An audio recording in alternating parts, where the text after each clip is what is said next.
Jemaat yang dikasihi oleh Tuhan, baik yang hadir di sini ataupun yang mengikuti secara live streaming, diundang untuk bangkit berdiri. Kita akan segera memasuki ibadah pada pagi hari ini.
Inilah firman Tuhan kepada Zerubabel bunyinya, bukan dengan keperkasaan dan bukan dengan kekuatan, melainkan dengan rohku, firman Tuhan semesta alam. Kebaktian Gereja Reform Injili Indonesia Pusat dimulai di dalam nama Allah Bapa, Allah Anak yaitu Yesus Kristus dan Allah Roh Kudus. Mari jemaat sekalian kita menyanyikan lagu yang pertama, kita memberikan segala hormat kepada Allah Bapa.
Kita bersatu di dalam doa. Bapa di dalam surga, kami bersyukur ya Tuhan, Engkau memberikan anugerah-Mu, kami boleh hadir, masuk ke dalam tahta-Mu ya Tuhan, menghadap tahta kasih karunia Tuhan. Kiranya pagi hari ini ya Tuhan, kami boleh memfokuskan segala perhatian kami kepada firman Tuhan, kepada puji-pujian, dan seluruh ibadah kami boleh diterima berkenan ke hadapan-Mu. Biarlah kami tidak diganggu oleh hal-hal yang lain, tetapi kami boleh memfokuskan seluruh hati kami hanya kepada Engkau saja. Kiranya Engkau yang berkenan, Engkau yang hadir bersama-sama dengan umat-Mu, baik kami yang mengikuti pada pagi hari ini maupun juga di tempat-tempat yang lain. Seluruh umat Tuhan yang beribadah di gereja-gereja lain, Tuhan juga memberkati. Terima kasih ya Bapak, di dalam nama Tuhan Yesus kami sudah berdoa dan bersyukur. Amin. Silakan duduk Bapak Ibu Saudara sekalian.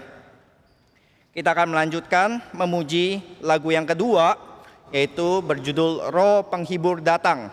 Dan saudara, kita hari ini juga merayakan, yaitu adalah hari Pentakosta, sehingga ketika kita menyanyikan lagu ini, kita juga kembali mengingat ini adalah masa event di mana seluruh gereja memperingati turunnya Roh Kudus. Mari kita menyanyikan keempat baitnya.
Mari jemaat sekalian diundang untuk membuka Alkitab kita. Kita akan masuk ke dalam pembacaan firman Tuhan yang terambil dari Injil Yohanes pasal yang ke-14 ayat yang ke-15 sampai yang ke-19.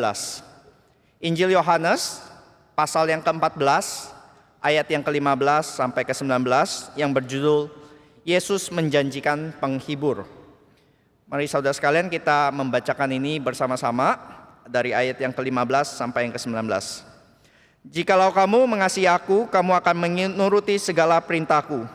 Aku akan minta kepada Bapa dan Ia akan memberikan kepadamu seorang penolong yang lain supaya Ia menyertai kamu selama-lamanya, yaitu roh kebenaran. Dunia tidak dapat menerima dia sebab dunia tidak dapat melihat dia dan tidak mengenal dia. Tetapi kamu mengenal dia sebab ia menyertai kamu dan akan diam di dalam kamu. Aku tidak akan meninggalkan kamu sebagai yatim piatu. Aku datang kembali kepadamu. Tinggal sesaat lagi dan dunia tidak akan melihat aku lagi, tetapi kamu melihat aku sebab aku hidup dan kamu pun akan hidup. Kita akan menyanyikan lagu yang ketiga untuk meresponi pembacaan firman Tuhan tadi yang berjudul Roh Kudus Hidupkanku. Kita akan menyanyikan bait yang pertama dan yang kedua saja.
Akan masuk ke beberapa pengumuman yang hendak ditekankan pada pagi hari ini.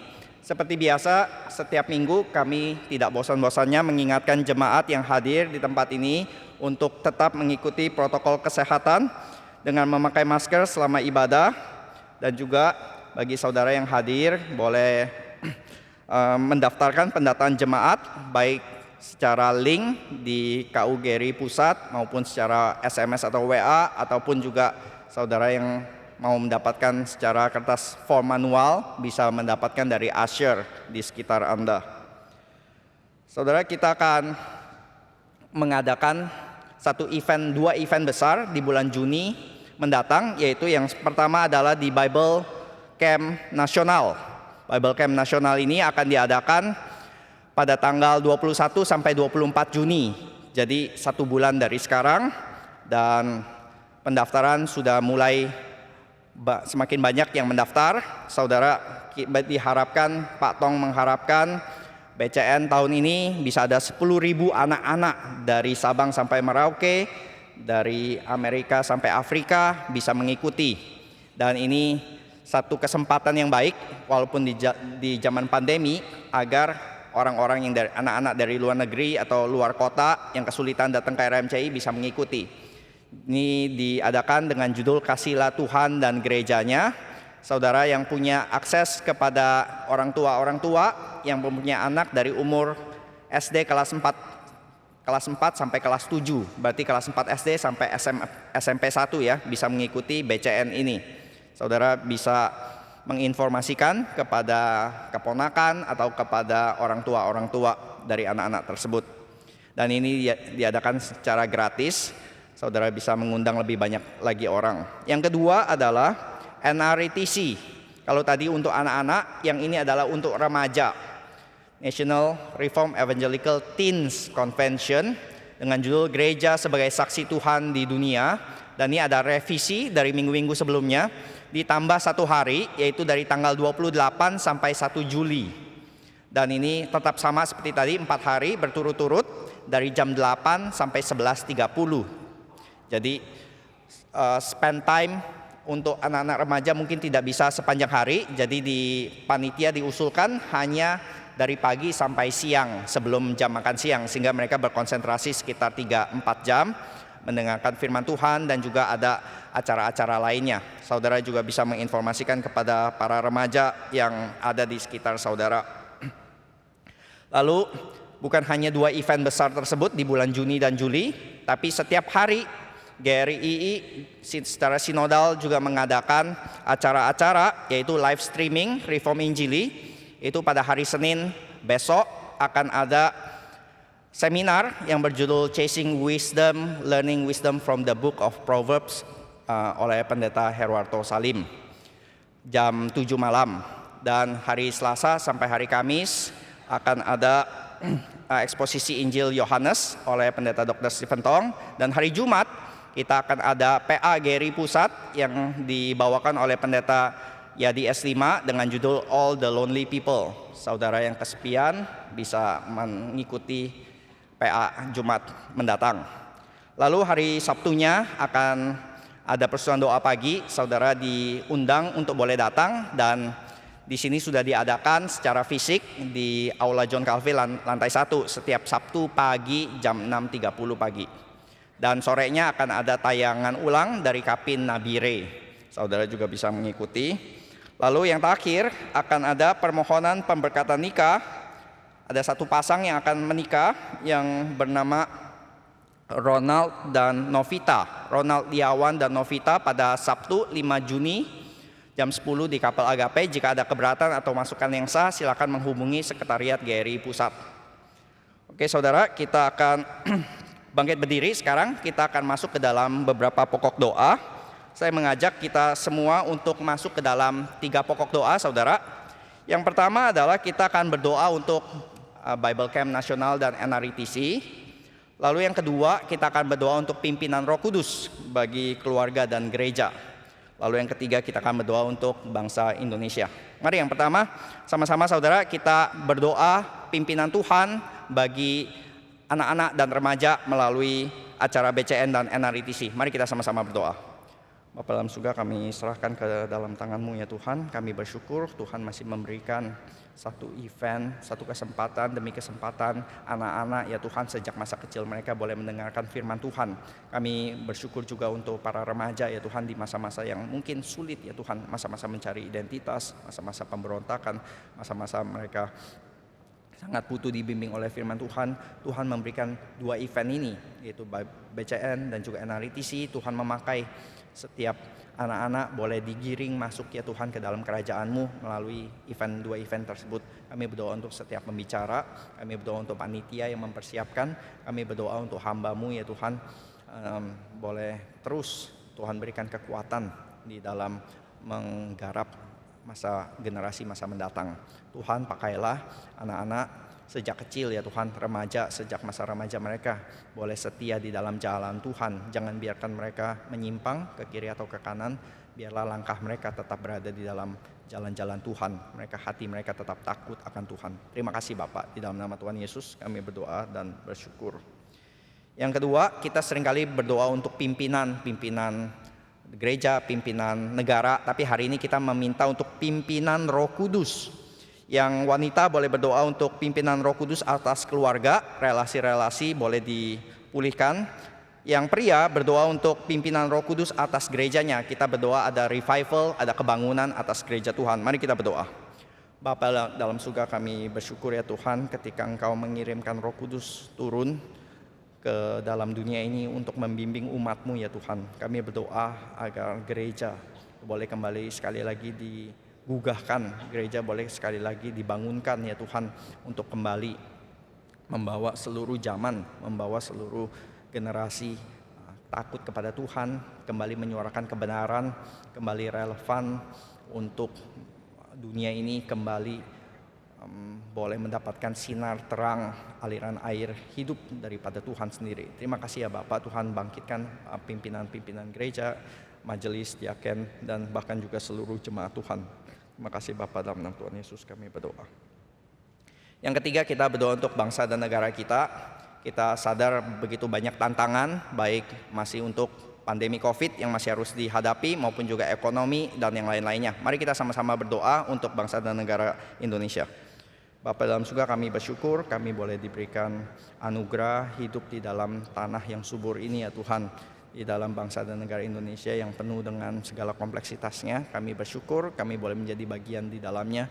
Biarlah kami boleh menjadi orang-orang warga negara yang membawa damai, yang mendoakan, yang membawa segala pergumulan bangsa ini ke dalam tahta kasih karunia-Mu ya Tuhan, sehingga Engkau berkarya ya Tuhan lewat semuanya ini. Kiranya Tuhan yang pimpin, Tuhan yang menyertai bagi penanganan COVID maupun juga untuk segala masalah ekonomi, masalah politik, masalah pendidikan, semuanya Tuhan yang bekerja lewat orang-orang yang Tuhan sudah taruh di tempatnya masing-masing. Terima kasih ya Bapak, di dalam nama Tuhan Yesus kami sudah berdoa dan bersyukur.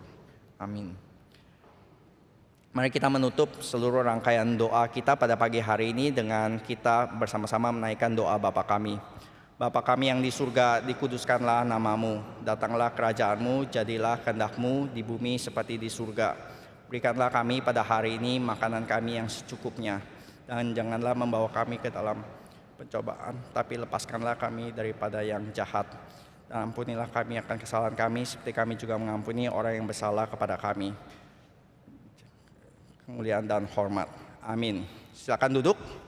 Kita akan menyanyikan lagu yang ketiga, bait yang ketiga dan yang keempat, Roh Kudus hidupkanku.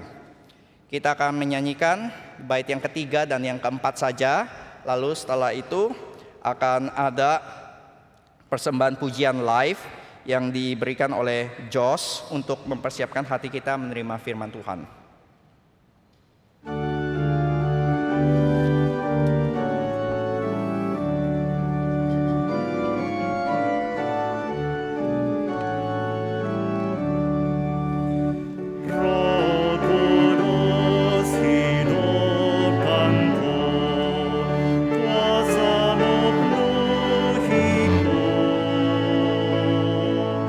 Nyalakan api kasih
Saudara, kita ada dua hal yang bisa kita bersyukur dan kita juga bisa sama-sama doakan. Di dalam kebaktian pusat ada 4 kebaktian. Yang pagi adalah kebaktian Mandarin 7.30 tanpa translation, lalu 9.30 seperti sekarang yang saudara sedang ikuti, dan juga ada kebaktian dalam bahasa Inggris jam 10. Dan nanti sore juga akan ada kebaktian sore jam 4 sore di Aula John Calvin. Dan bersyukur ini adalah perayaan selain Pentakosta juga adalah perayaan 4 tahun Tuhan sudah memberkati kebaktian sore. Dan juga kemarin ada retret katekisasi untuk setiap peserta katekisasi yang sudah mengikuti katekisasi selama 3 bulan. Dan ditutup sesi terakhir dengan retret bersama-sama. Dan ada 100 lebih peserta yang sudah diwawancara dan mengikuti dan akan bergabung bersama-sama menjadi satu keluarga besar dari Gereja Reform Injili Indonesia Pusat. Dan kita akan doakan untuk mereka terus bertumbuh ya saudara, untuk menjadi anggota yang boleh terus sekali lagi Tuhan pakai melayani bersama-sama dengan kita semua. Saudara, saya mengajak kita semua untuk menyanyikan lagu yang kedua, Roh Penghibur Datang. Kita akan menyanyikan lagu yang kedua.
Dan selamat hari Pentakosta.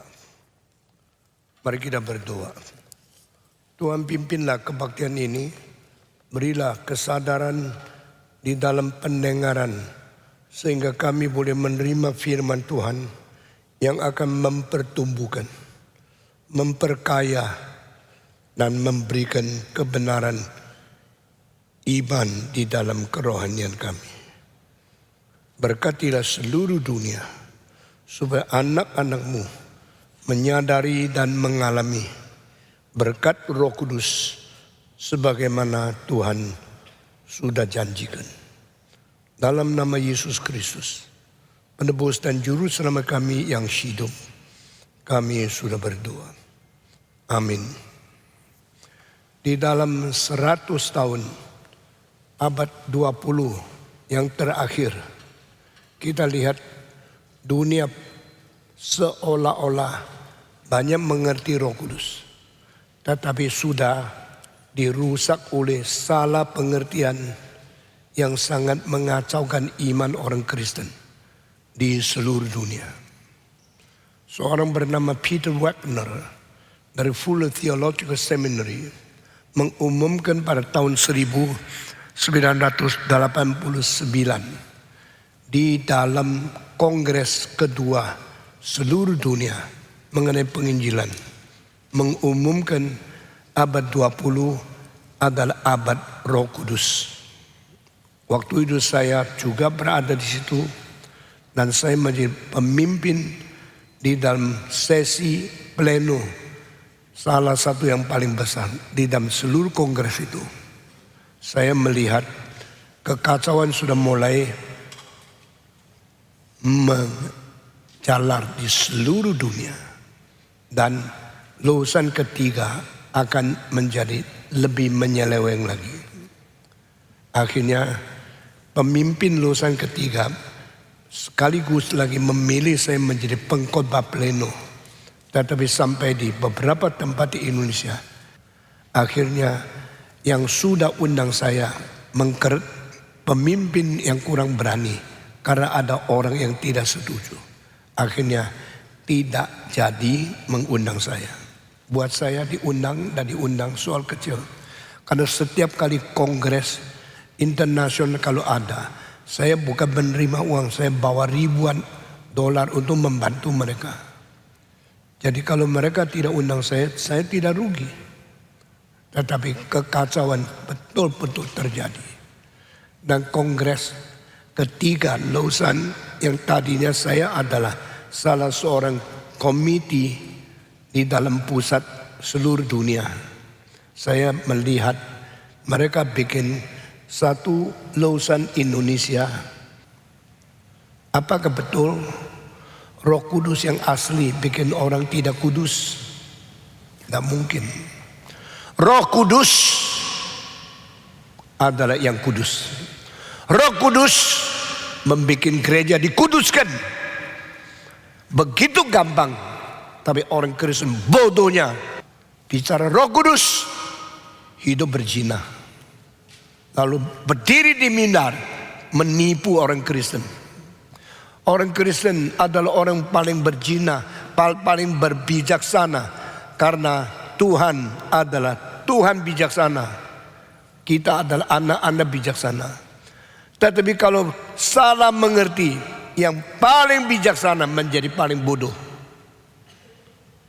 Kenapa orang biasa yang terima Konghucu, Buddhisme lebih suci? Kenapa orang Kristen pemimpin berdiri di atas mimbar berani berzina? Hal yang begitu sederhana tidak bisa dibedakan. Hari ini hari turunnya Roh Kudus. Maka saya dengan sedih dan dengan gelisah melihat gereja yang tidak sadar mau membawa orang Kristen ke mana. Sebagai pendeta seharusnya kita menjadi pedoman pemimpin orang umat manusia yang berdosa kembali kepada Tuhan yang suci. Lalu mempersiapkan mereka untuk menuju surga yang suci. Sehingga perjalanan di dunia ini hanya sementara. Lalu rumah di surga itu kekal adanya. Tetapi saya tak tahu. Tetapi banyak orang Kristen tidak mau diajar. Tidak mau mengerti. Tidak mau sadar. Pokoknya saya sudah masuk gereja ini pasti gereja betul. Terus jalan sampai mati pun tidak mau bertobat. Saudara mengetahui berapa pentingnya gereja reform. Kita membawa doktrin kepada ajaran yang benar. Membawa musik kepada mutu yang benar. Membawa seni kepada yang tertinggi. Literatur kepada yang benar. Filsafat kepada epistemologi yang benar. Moral kepada kesucian yang benar. Tugas ini berat, tidak terlalu berat. Dan saya sendiri melakukan semua selama 64 tahun setengah. Sampai hari ini saya belum diizinkan Tuhan mati. Karena tugas belum selesai. Dan saya sangat bersyukur jikalau antara orang-orang di GRI mengerti visi, misi, beban, dan salib yang saya pikul. Lalu kita sama-sama berdoa, sama-sama menanggung beban, sama-sama memikul salib, sama-sama mempersiapkan orang suci menuju surga yang abadi. Kita rekan bersama. Dan kita adalah orang-orang yang dijadikan rekan Tuhan. Seperti 2 Korintus pasal 6 ayat 1. Kami adalah rekan-rekan Tuhan Allah. We are the co-workers of God in the heaven. We are doing the same thing as God is doing on earth. God is in heaven. We are on this earth. What my Father is doing, I am doing. What my Father wills is also my will. What my Father planning is what I am working on this earth. Ini kalimat singkat sekali, pendek sekali, tapi penting sekali. Tuhan Yesus berkata, aku dari Bapa, keluar dari Bapakku, dan masuk ke dalam dunia. Aku akan keluar dari dunia, kembali kepada Bapa. Keluar, masuk, keluar, masuk. Lalu lintas dari dan kembali. 4 kalimat ini. Aku keluar dari Bapa. Aku masuk ke dalam dunia. Aku mengeluarkan dari dunia dan kembali kepada Bapa. Coba tanya, 4 kalimat ini pernah dikatakan oleh siapa di dalam sejarah? Hanya satu orang, Yesus. The only one in the history claim, I come from my Father and I enter into the world and I will leave this world and return to my Father. Ada Yesus Kristus. Sekali lagi, semua khotbah saya mengenai keunikan Kristen harus engkau ingat baik-baik. Setahu saya selain pendeta Stephen Tong, seluruh dunia tidak ada pendeta yang terus menekankan perbedaan iman Kristen dengan semua agama yang lain. Dan engkau kalau diizinkan menjadi anggota gereja ini, berkat Tuhan terlalu besar untuk kamu. Karena di gereja lain tidak pernah dengar kalimat-kalimat ini. Tadi engkau mengabaikan, bahkan engkau menghina khotbah-khotbah yang engkau dengar. Sudah bosan, silakan pergi ke seluruh dunia, cari apa yang ada di sini. Engkau tidak menemukan, dan engkau kalau melecehkan, engkau menghina, melalaikan, yang rugi bukan Tuhan, yang rugi bukan saya, engkau sendiri.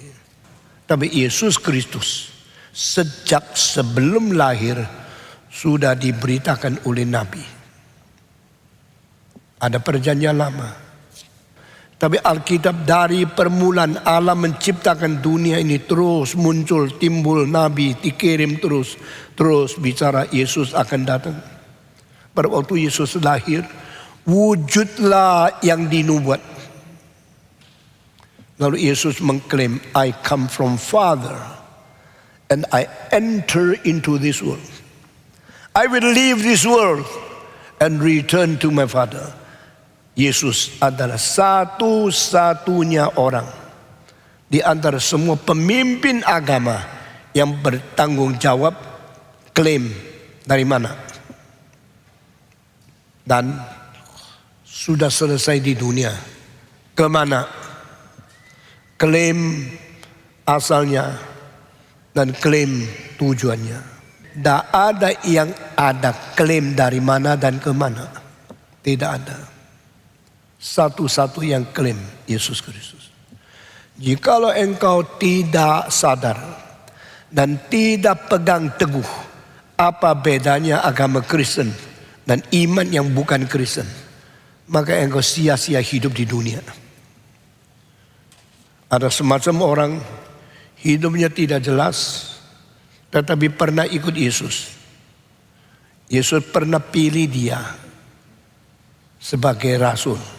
Tapi akhirnya Yesus meninggalkan dia karena dia tidak mau Yesus. Itu Yudas. Waktu Yesus memilih Yudas, Yesus mengetahui ini tidak beres. Tetapi mengapa pilih dia? Supaya orang mengetahui meskipun dikasih kesempatan tetap percuma. Jangan kira engkau mempunyai kesempatan dengar Injil, engkau menjadi orang paling bahagia. Yudas pernah mendengar Injil. Yudas pernah ikut Yesus. Yudas melihat semua mujizat yang dilakukan Yesus. Yudas mengikut penginjilan yang dilakukan Yesus. Yudas diutus 2 berdua di antara 70 orang mengabarkan Injil. Yudas mendengar semua firman yang dikhotbahkan Yesus. Tetapi tidak ada satu kalimat yang masuk ke dalam pikirannya. Dia cuma pura-pura berada di komunitas Kristen. Dia cuma pura-pura hidup di kalangan Kristen. Tapi hatinya di uang, bukan di Tuhan. Berapa pendeta hatinya di uang, bukan di Tuhan. Berapa pimpinan gereja hatinya ada di pangkat gereja, bukan di Tuhan. Berapa majelis, berapa orang-orang yang penting dan pimpinan gereja hatinya di dunia, bukan di surga.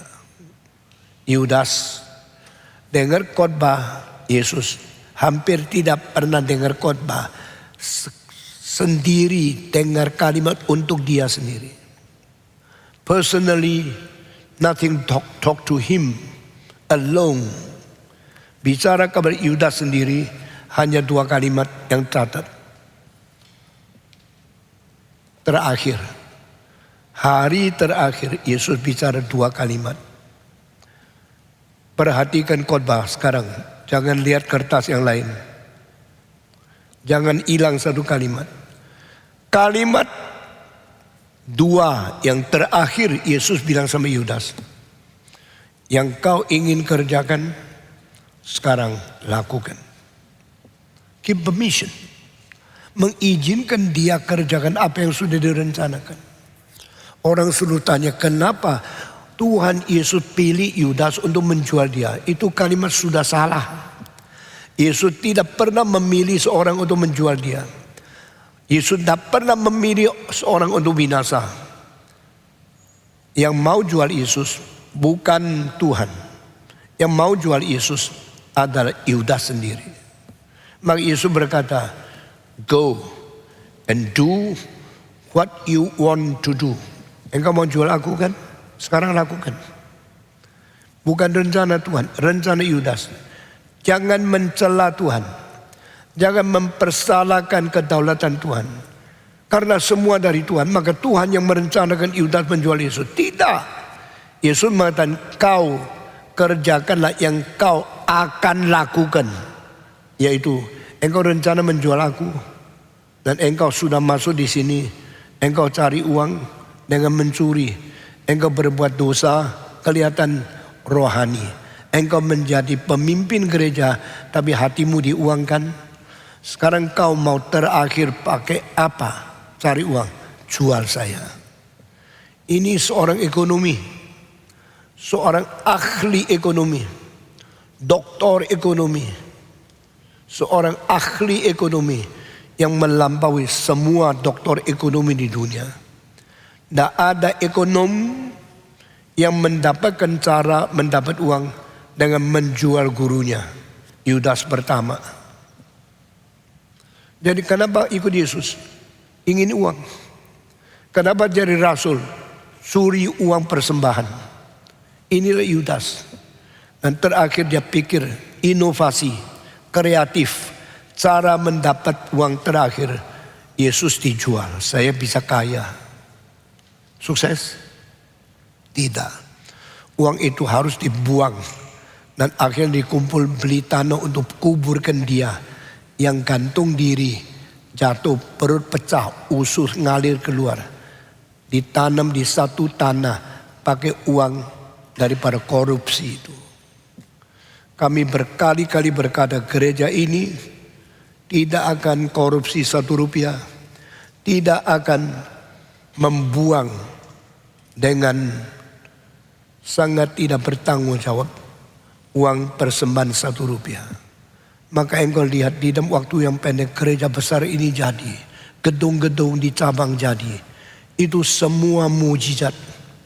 Itu semua hasil tanpa korupsi.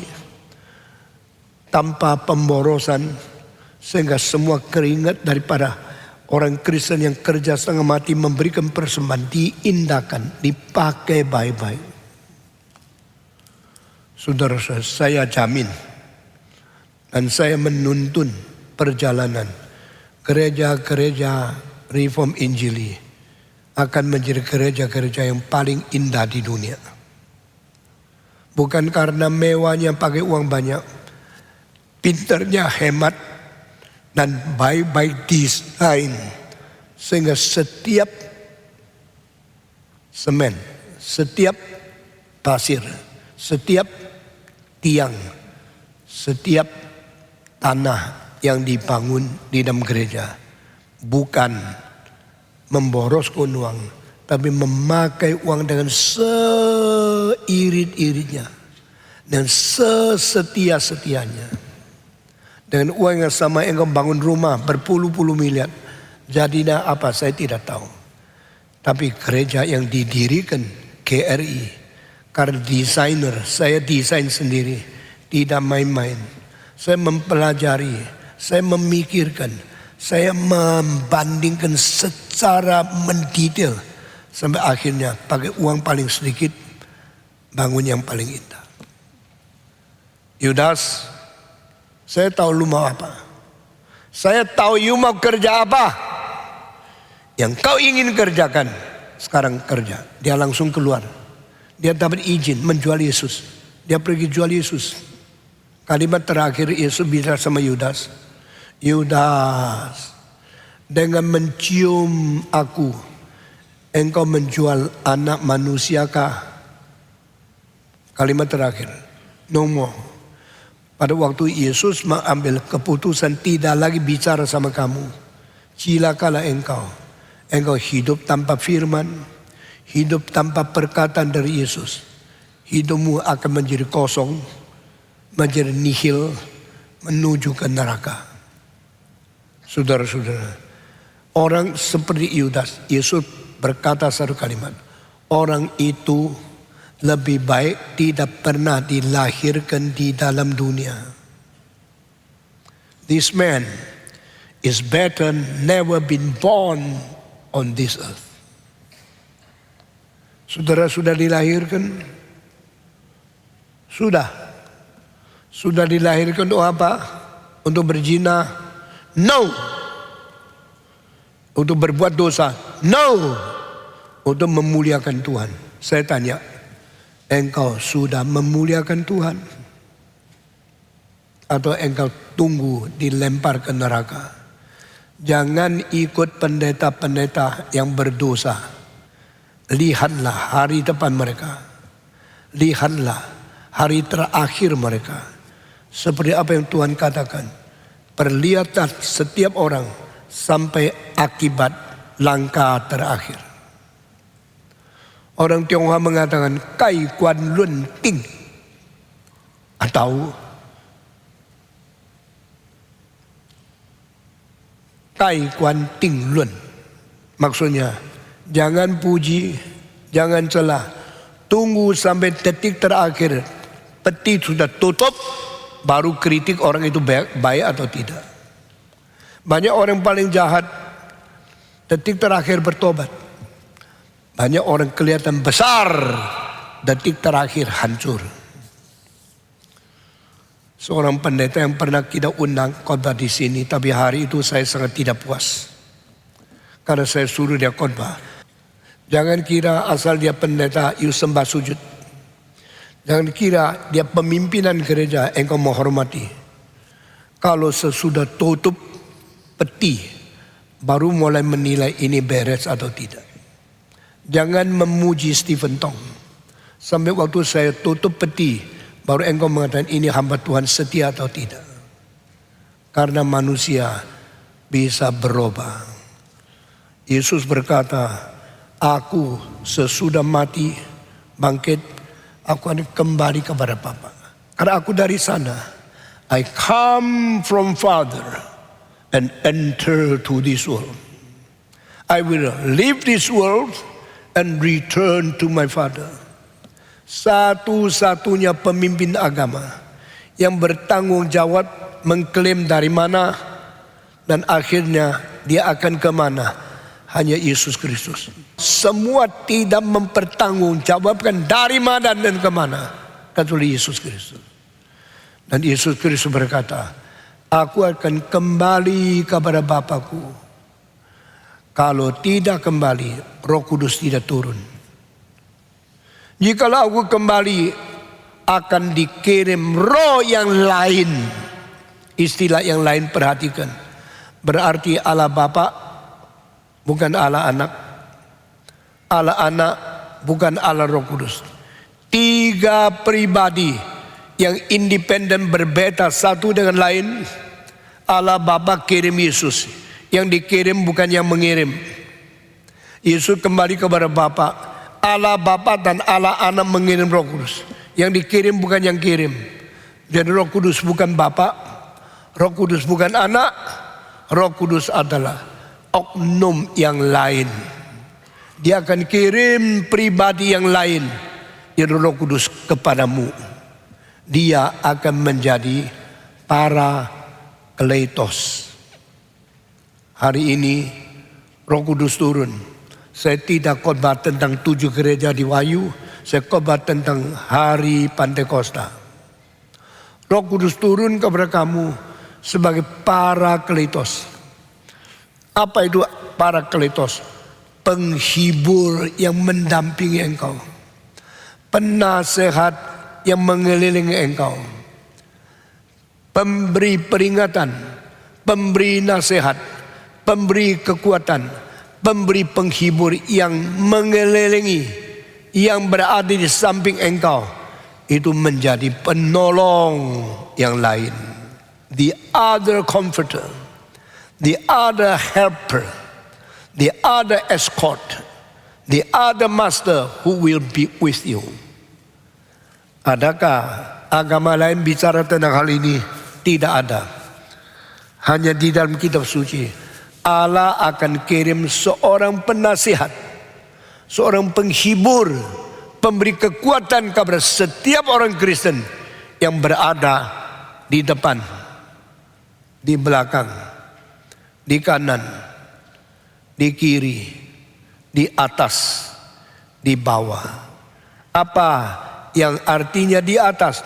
Turun dari surga kepadamu. Apa yang arti di bawah? Yang menopang engkau boleh berdiri tegak. Apa yang artinya di sebelah kanan, sebelah kiri? Dia mengelilingi dan dia menjaga, mendampingi engkau setiasa, selalu setia sampai selamanya. Apa yang disebut di depan? Dia memimpin engkau, jangan sampai jalan salah. Apa yang disebut yang di belakang? Berarti dia mengikuti engkau. Perjalananmu kalau benar, cinta kasih dan anugerah tidak lepas mengikuti aku. Seperti apa yang tertulis di Mazmur 23. Terlalu indah bukan? Kalau saya mempunyai seorang pembantu atau seorang ajudan yang mengikuti saya, kalau dia di pinggir saya tidak bisa di depan. Kalau dia depan tidak bisa di belakang. Kalau di belakang tidak bisa di atas. Kalau di atas tidak bisa di bawah. Karena dia terbatas. Kalau ajudan di depan, saya di pinggir. Saudara-saudara, waktu Kennedy ditembak dari loteng lantai 5. Tepat, dak, dia mati. Kena peluru, mukanya, jantungnya. Istrinya tidak bisa bantu. Istrinya sangat mencintai dia. Tapi hanya bisa di pinggir, tidak bisa di depan dia. Tidak bisa menanggung, tidak bisa menutupi, tidak bisa membela, tidak bisa mengganti dia. Ajudan pendeta, ajudan presiden, siapapun hanya bisa di satu aspek. Kalau di depan, peluru dari belakang dia mati. Kalau di belakang, peluru dari depan dia mati. Kalau di kanan, peluru dari kiri dia mati. Saudara-saudara, saya kembali ke tema hari ini. Saya akan kirim roh yang lain. Allah Bapa bukan Roh Kudus. Allah Anak bukan Roh Kudus. Allah Bapa dan Allah Anak akan kirim Roh Kudus kepada kamu. Menjadi comforter. Menjadi penghibur. Sehingga orang Kristen bagaimana susah. Bagaimana tersendiri. Jangan engkau kecewa. Karena Tuhan menyertai engkau. Cara menyertai di depan sekaligus di belakang. Di kanan sekaligus di kiri. Di sekitar sekaligus di atas. Di atas sekaligus di bawah. Inilah perlindungan, penghibur dan ajudan yang paling canggih di seluruh alam semesta. Roh Kudus. Saudara, kalau kita bicara Roh Kudus, banyak orang Kristen tidak mau tahu apa itu Roh Kudus. Lalu memberi tafsiran yang ngawur, kacau, salah, dan tidak menguntungkan siapapun. Kalau engkau bilang itu Roh Kudus, itu semua ajaran salah, penipu. Tetapi firman mengatakan Roh Kudus datang tidak mengacaukan, tapi menenangkan. Roh Kudus datang menghibur dan memberi nasihat, memberi kekuatan, dan Roh Kudus memberikan peringatan. Comforter, the other comforter, ada seorang penghibur yang lain, yaitu pribadi ketiga dari Allah Bapa dan Allah Anak yang dikirim ada. Bukan Bapa, bukan Anak, Roh Kudus yang turun kepadamu. Dia datang kepadamu, dia akan berdiam di dalam hatimu untuk selama-lamanya. Pada waktu Yesus diberikan Tuhan menjadi juru selamat, itu hadiah terbesar Tuhan Allah untuk umat manusia. Waktu Roh Kudus diberikan untuk mendampingi orang Kristen, itu hadiah Allah terbesar untuk gereja. Gereja jangan kira kalau gedung besar itu sombong. Gereja jangan kira kalau kita mempunyai uang yang banyak itu berkat Tuhan. Itu semua meskipun kita butuhkan. Kita butuh gedung, kita butuh uang, tapi itu bahkan paling utama. Yang paling utama, Roh mendampingi engkau. Dan Yesus berkata, Roh berdiam di dalam hatimu untuk selama-lamanya. Saudara-saudara, Roh datang untuk apa? Membawa pengertian yang sejati orang Kristen untuk mengenal Kristus yang adalah juru selamat satu-satunya. Sekali lagi, Holy Spirit come to us to let us really know the only Savior is Jesus Christ, no other. Bukan agama yang lain yang menyelamatkan. Yesus Kristus yang menjadi juru selamat yang esa, menjadi penebus satu-satunya, dan hanya Dia yang memberikan hidup yang kekal, memberikan pengampunan dosa, memberikan perdamaian dengan Tuhan Allah kepada setiap orang Kristen. Pada waktu Yesus dipaku di atas kayu salib, di pinggirnya ada perampok. Dan perampok itu tadinya menghina Yesus, mencemooh Yesus. Alkitab mengatakan the thieves, itu berarti majemuk ya. Rampok-rampok itu menghina Yesus. Dua, bukan satu. Tetapi berapa menit kemudian ada satu rampok tidak lagi menghina Yesus, tetapi berdoa, ya Yesus, ingatlah aku waktu engkau kembali lagi dengan kerajaanmu. Apa artinya? Dia mengerti Yesus adalah Raja yang akan datang ke dunia. Orang sudah mati di atas kayu salib, bagaimana bisa kembali lagi? Dia mempunyai iman kepercayaan. Yesus bukan orang biasa. Tadinya dia kira Yesus biasa. Yesus juga berdosa. Maka Yesus dipaku dalam salib. Marah-marah kepada Yesus. Tapi setelah terjadi satu kalimat, dia langsung sadar. Ini bukan orang biasa. Ini adalah Raja di atas segala raja. Ini adalah yang akan datang menyelesaikan sejarah dunia. Perubahan itu paling drastis. Saya percaya tidak ada orang yang tidak ada iman menjadi beriman, yang tidak mengerti menjadi mengerti, yang mencemooh Yesus menjadi minta kepada Yesus, yang begitu cepat seperti perampok ini. Sehingga saya ambil kesimpulan, perampok ini adalah orang yang mempunyai kecerdasan yang luar biasa, mempunyai kepekaan yang sangat cepat, mempunyai iman yang sangat jitu di dalam menerima Tuhan Yesus. Saudara-saudara, masih ingat kalimat saya pada waktu hari Jumat Agung. Di Golgota Tuhan membongkar hatinya, lalu menjadikan Golgota tempat setiap pribadi harus juga membongkar hatinya. Saudara masih ingat kalimat itu? Saudara jangan lupa apa yang kamu dengar, khususnya dari mimbar ini. God first opened his heart to be examined and to be known by everybody in this world. After that, he made Calvary, Golgotha, become the place everybody should open their heart to be examined by others. Allah membongkar hatinya, ini loh cintaku, anakku mati bagimu. Lalu setiap orang buka hatimu, buka hatimu. Sehingga di atas kayu salib, perampok-perampok membongkar hati mereka. Orang di bawah salib membongkar hati mereka. Maria, Yohanes di bawah salib membongkar hati mereka. Romawi, tentaranya membongkar hati mereka. Semua orang di Golgota membongkar hati mereka untuk dilihat, dinilai, dan dipelajari oleh Tuhan dan yang lain.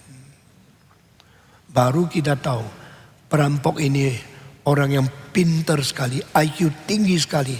Dengar satu kalimat langsung berubah seluruh mentalnya. Kalimat yang didengar oleh perampok ini apa?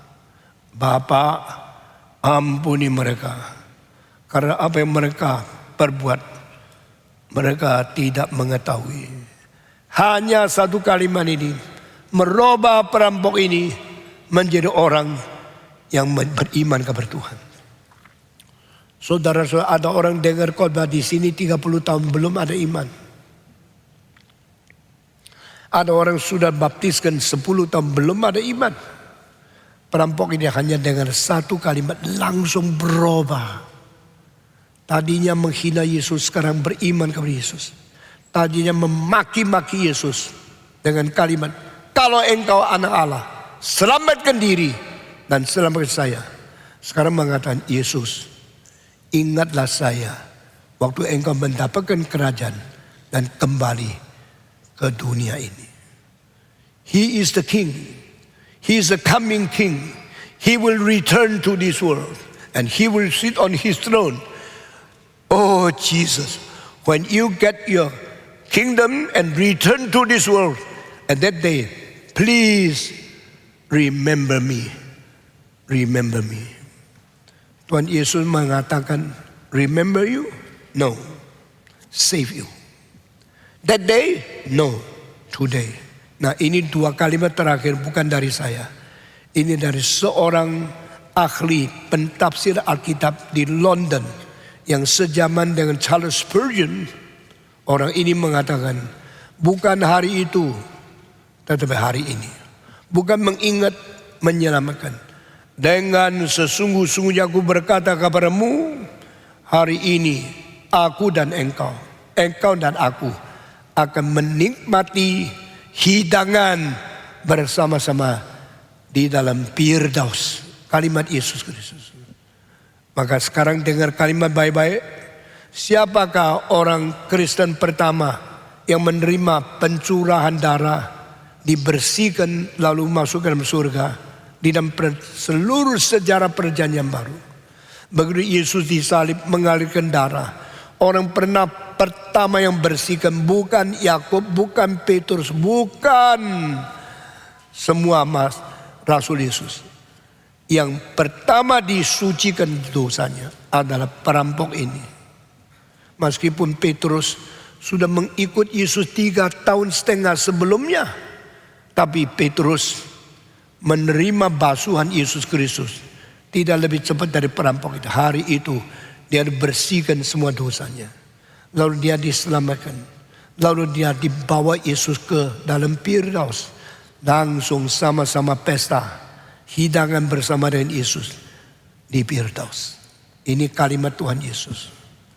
Saudara-saudara, Yesus waktu disalib di atas Golgota, dia berhenti pekerjaannya di dunia ini dan mulai menggarap pekerjaan lebih besar untuk membersihkan dosa seluruh dunia. Barang siapa yang percaya kepada dia.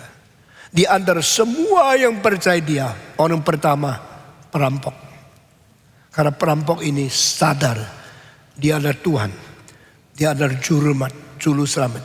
Dialah yang akan kembali memimpin seluruh dunia menjadi raja yang paling besar di dalam hari kiamat. The day when you come again, when you return with your kingdom, please remember me, oh Jesus Christ. Saya percaya orang yang iman lebih besar dari perampok ini tidak ada. Orang kalau beriman perlu sebab kenapa dia mau percaya kepada Yesus. Perampok ini tidak ada sebab apapun kenapa percaya Yesus. Dia mujizat? Tidak. Lihat kesembuhan? Tidak. Lihat Yesus mendengar doa orang-orang perampok? Tidak. Yesus tetap dipaku. Yesus tidak turun. Yesus tidak menjadi hidup lagi. Yesus mati di atas salib. Dan yang mati begitu malu, begitu lemah, begitu tidak berkuasa. Apakah dia masih berhak menyerahkan saya? Dia percaya berhak. Maka iman percaya dari perampok ini lebih besar dari Petrus, lebih besar daripada Yakobus, lebih besar daripada rasul-rasul yang lain. He sees something from nothing. He didn't see miracle. He didn't see any grace. He didn't see any answering of prayer. He only see the dying Christ on the cross. He see the submissive Christ to the Father. Yang dia lihat ada Kristus yang taat, Kristus yang mutlak menjalankan kehendak Allah. Langsung dia percaya inilah Kristus, Juru Selamat, pengantara yang memberi hidup baru kepada saya.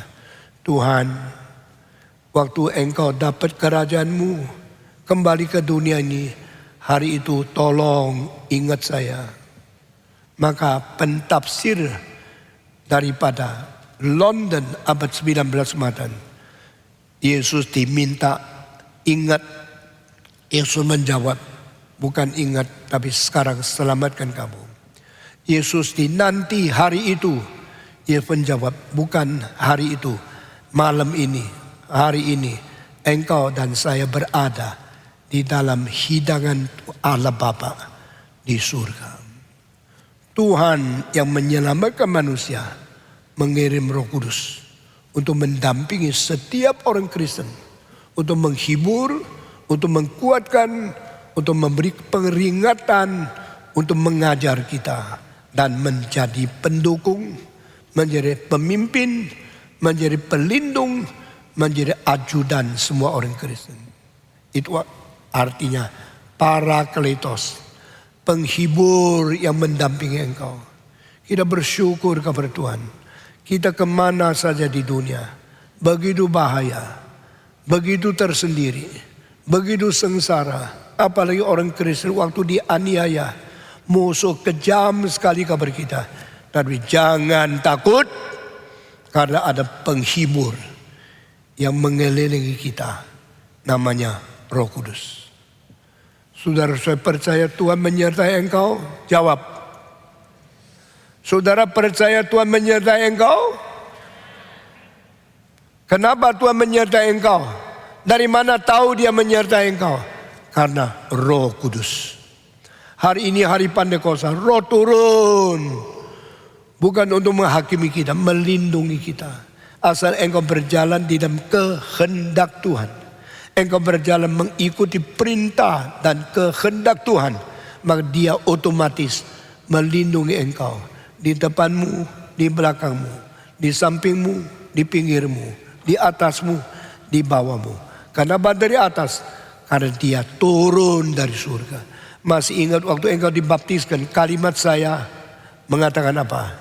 Dengan air saya turunkan kepalamu dan berkata, demi nama Allah Bapa, Allah Anak, Allah Roh Kudus, saya mencurahkan air turun ke atas kamu yang melambangkan Roh Kudus turun atas kamu.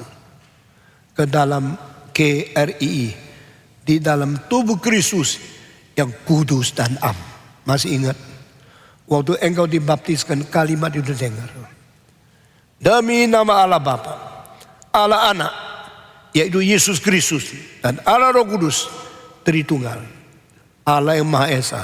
Saya membaptiskan engkau dengan air yang melambangkan Roh Kudus turun atas kamu ke dalam GRI, di dalam tubuh Kristus yang kudus dan am. Selanjutnya saya berkata, kiranya Tuhan memberkati engkau menjadi saksi Kristus yang hidup sampai Yesus datang kembali.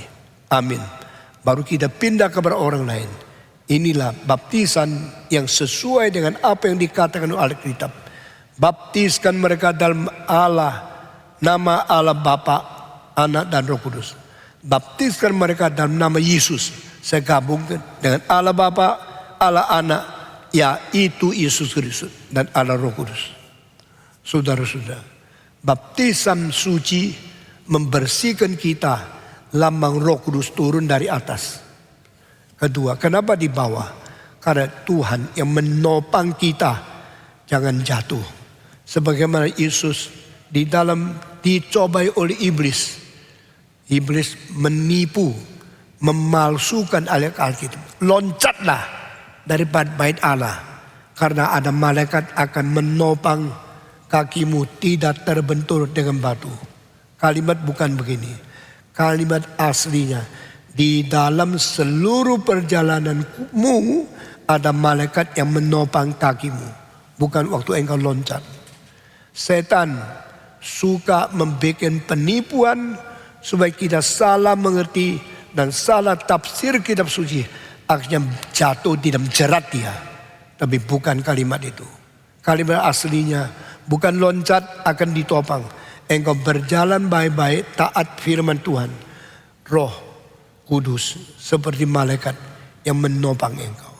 Roh dari atas, roh dari bawah, roh dari samping, roh di depan memimpin engkau. Roh di belakang mengikuti engkau. Dari mana ayat mengatakan roh mengikuti kita dari belakang? Kalau di belakang seperti saya pimpin dia, tidak. Dia sudah pimpin saya. Tapi yang di belakang melindungi dan memberikan kekuatan engkau bisa jalan terus atas dorongannya. Seperti Mazmur 23, ada kasih dan anugerahmu yang terus mengikuti aku. Artinya ikuti di belakang. Di depan ada pimpinan, di belakang ada dorongan. Perjalanan kita harus selesai dari hari menerima Yesus Kristus sampai akhir Yesus datang kembali. Sepanjang jalan mengikut terus, dan para kletos ini akan mengelilingi kita menjadi ajudan, memimpin kita menjadi orang Kristen yang sungguh-sungguh diberkati oleh Tuhan. Saudara-saudara, saya hari ini tidak akan khotbah panjang. Saya akan tambah satu poin lalu selesai. Roh Kudus yang dikirim adalah roh kebenaran. Semua 1, 2, 3. Roh Kudus yang dikirim adalah roh kebenaran. Jangan percaya roh kalau tidak diuji dengan kebenaran. Ini Roh Kudus, itu Roh Kudus. Nyala. Jangan percaya semua roh, tapi harus diuji roh itu dari Tuhan atau tidak. Bagaimana tahu roh itu dari Tuhan? Kalau dia mengaku Yesus telah menjadi daging dan tinggal di tengah-tengah kita, berarti roh yang sejati, roh Allah tidak mungkin menyangkal inkarnasi. Mengenai doktrin di dalam sejarah yang melawan inkarnasi ada docetisme atau dari istilah dokeo yang percaya Yesus tidak menjadi daging. Yesus cuma bayang-bayang dilihat oleh Rasul, sesuai itu hilang. Itu bukan ajaran benar. Roh kebenaran berarti kebenaran sesuai dengan catatan Alkitab. Tidak boleh rubah satu kalimat. Roh kebenaran berarti roh yang tidak mungkin menyeleweng firman Tuhan. Roh yang benar-benar setia kepada tafsiran yang sejati. Roh kebenaran adalah roh yang mengajar kita mengerti. Dari alam semesta dicipta sampai alam semesta semua binasa, tengah-tengah jalan ini ada kebenaran. Tuhan memimpin orang yang percaya kepada Yesus Kristus. Roh kebenaran adalah roh yang mendidik kita mengerti semua butir doktrin, semua ajaran yang besar daripada Alkitab, sehingga kita tidak terpeleset, kita tidak salah mengerti firman Tuhan. Roh kebenaran adalah roh dari Tuhan Allah sendiri. Roh Allah tak mungkin boleh dipisahkan dengan kebenaran kitab suci. Karena benar dan pimpinan Tuhan tidak boleh dipisahkan. Tuhan mengirim roh, Tuhan mengirim kebenaran. Roh Tuhan harus sesuai dengan kebenaran. Jadi semua ajaran yang menyeleweng dan tidak sesuai dengan Alkitab, jangan percaya itu Roh Kudus. Roh Kudus yang sungguh-sungguh adalah roh yang kebenaran. Bukan saja demikian, Roh Kudus juga ada roh yang suci. Sehingga orang berkata, saya ada Roh Kudus. Jangan dengar kalimat pembualan dia, tapi ujilah dia. Yang dijalankan benar tidak, yang dikhotbahkan Alkitab tidak, yang dihidupkan suci tidak. Dengan demikian, jaminan Roh Kudus yang sejati adalah dibuktikan oleh dia benar-benar mengerti kitab suci yang sempurna. Dia benar-benar mentafsirkan firman Tuhan dengan sungguh-sungguh. Benar-benar taat kabar kebenaran dari Tuhan. Barulah itu Roh Kudus.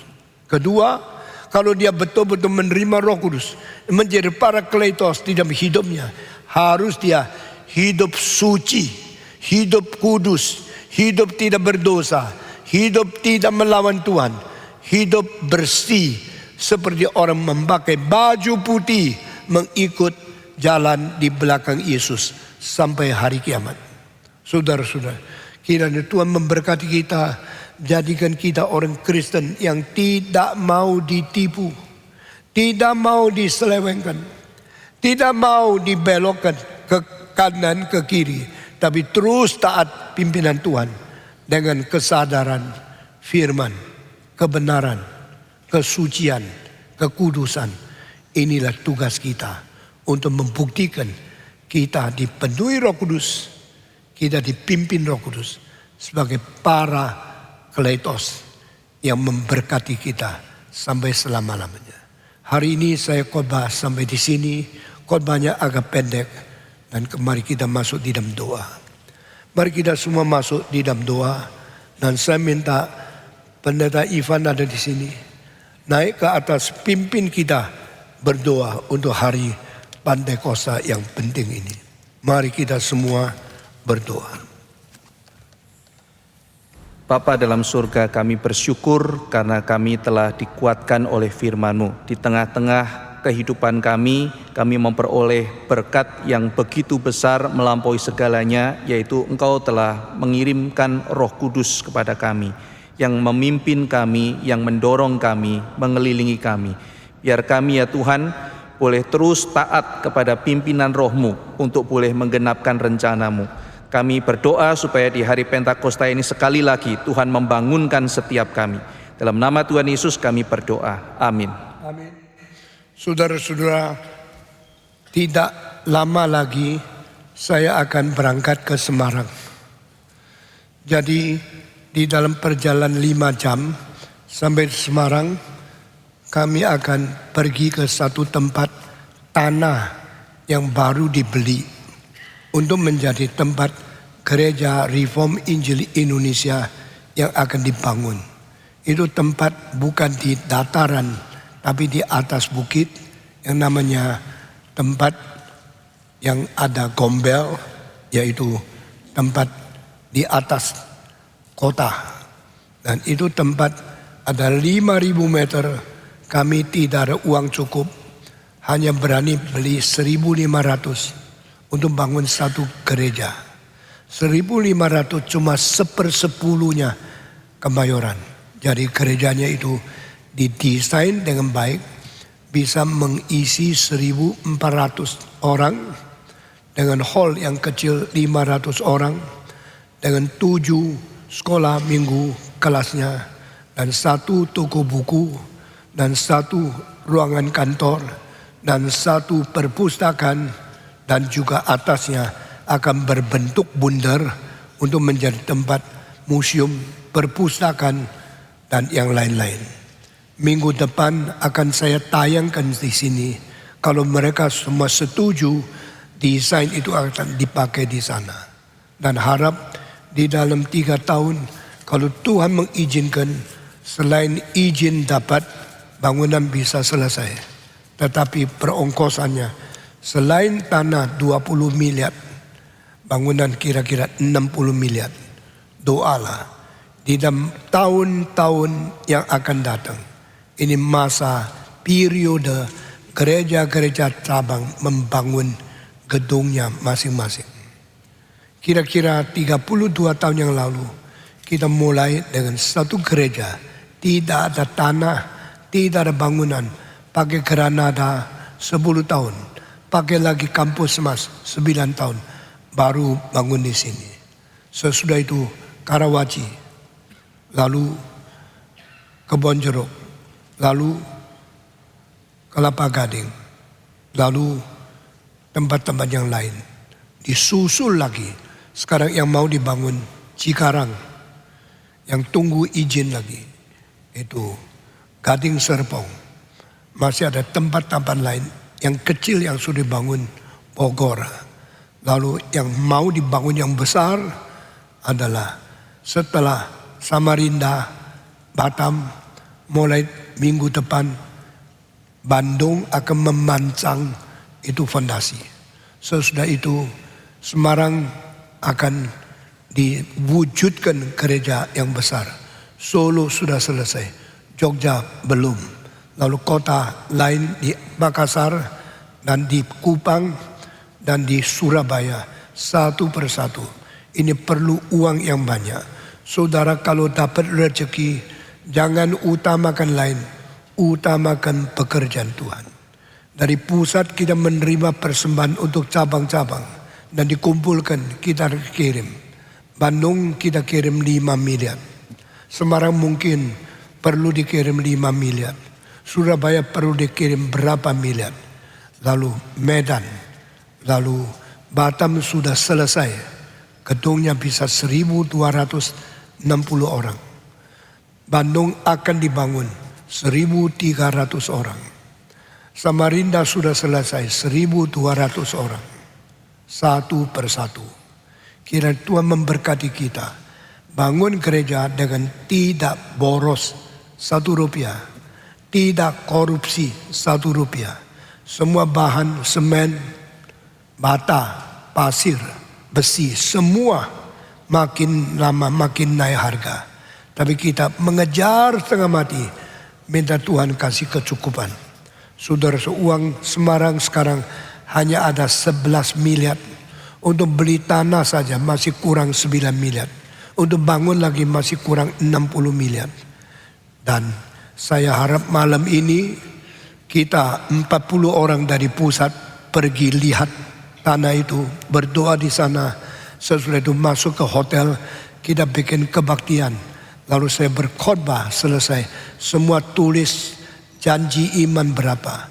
Harap bisa dapat sebagian uang untuk lunaskan tanah dan sebagian uang mulai beli bahan untuk bangun. Saya harap selama saya masih hidup, saya kerja seberat mungkin. Saya bekerja sebesar mungkin untuk memuliakan Tuhan. Karena umur saya sudah tua, saya minta saudara sama-sama berdoa. Sama-sama mengumpulkan uang. Sama-sama berjanji kepada Tuhan. Tidak memboroskan dan tidak mengkorupsi. Kita semua menjadi hamba Tuhan yang sungguh-sungguh setia melayani Tuhan. Minggu depan setelah mereka pilih apakah yang desain, saya akan tayangkan kepada saudara apa yang akan jadi di Semarang kepada kebaktian 1 dan 2 di sini. Saudara-saudara, kami akan bikin gereja yang paling indah, paling hemat, dan paling berfungsi untuk memuliakan Tuhan. Sehingga GRI akan menjadi gereja yang paling memuliakan Tuhan di dunia. Tuhan memberkati kita masing-masing. Saya serahkan kembali kepada Ivan yang memimpin kita di dalam pengakuan iman rasuli. Ya. Mari kita semua berdiri, kita membaca iman rasuli di hadapan Tuhan. Aku percaya kepada Allah, Bapa yang Maha Kuasa, dan kepada Yesus Kristus anaknya yang tunggal Tuhan kita, yang dikandung dari Roh Kudus, lahir dari anak darah Maria, yang menderita sengsara di bawah pemerintahan Pontius Pilatus, disalibkan, mati dan dikuburkan, turun ke dalam kerajaan maut. Pada hari yang ketiga, bangkit pula dari antara orang mati, naik ke surga, duduk di sebelah kanan Allah, Bapa yang Maha Kuasa. Dan dari sana ia akan datang untuk menghakimi orang yang hidup dan yang mati. Aku percaya kepada Roh Kudus, gereja yang kudus dan am, persekutuan orang kudus, pengampunan dosa, kebangkitan tubuh, dan hidup yang kekal. Amin. Silakan duduk. Mari kita kembali memuji Tuhan dengan lagu nomor 4, Bangkitkan Jiwaku, dan kita akan memberikan persembahan.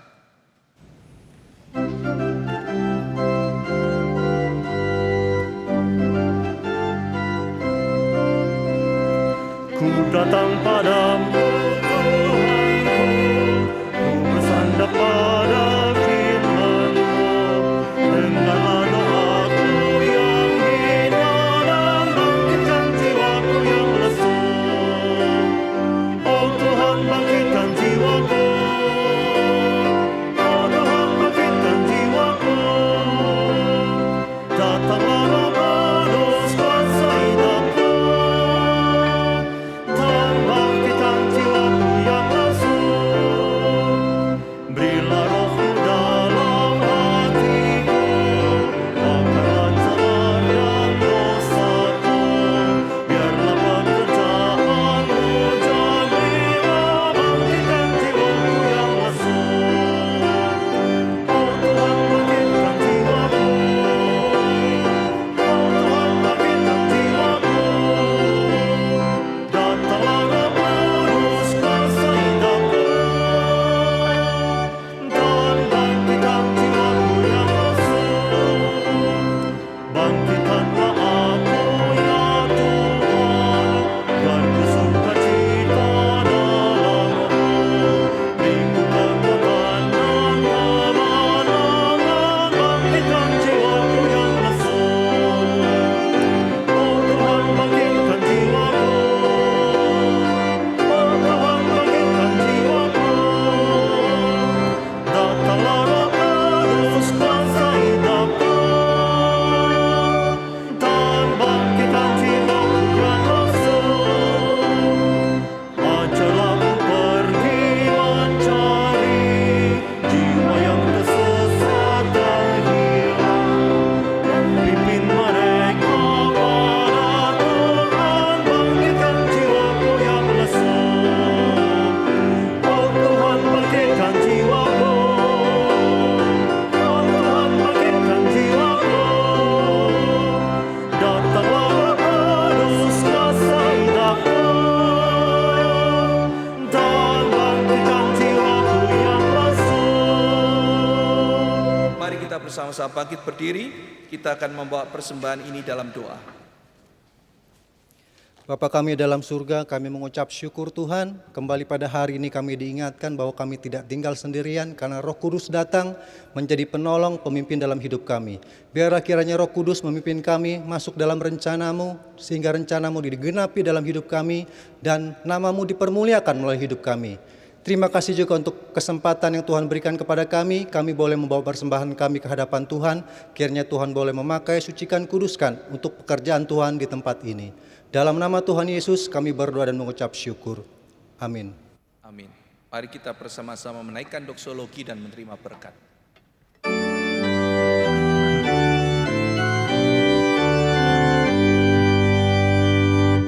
Puji Allah Bapa Putra, puji Allah Roh Kudus, ketiganya yang esa. Mohon selamat sumber berkat.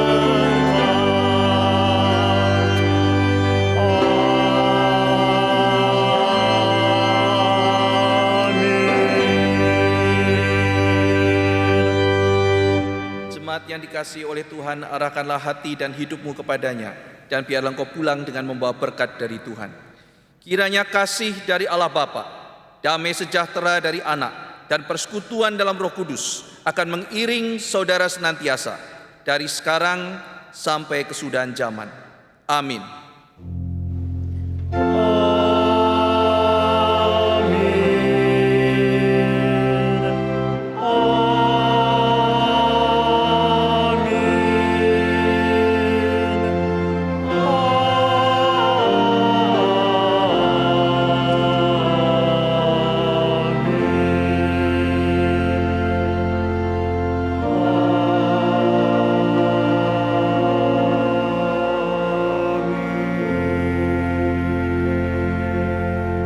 Silakan duduk, waktu teduh dan ibadah selesai. Tuhan memberkati, selamat hari Pentakosta.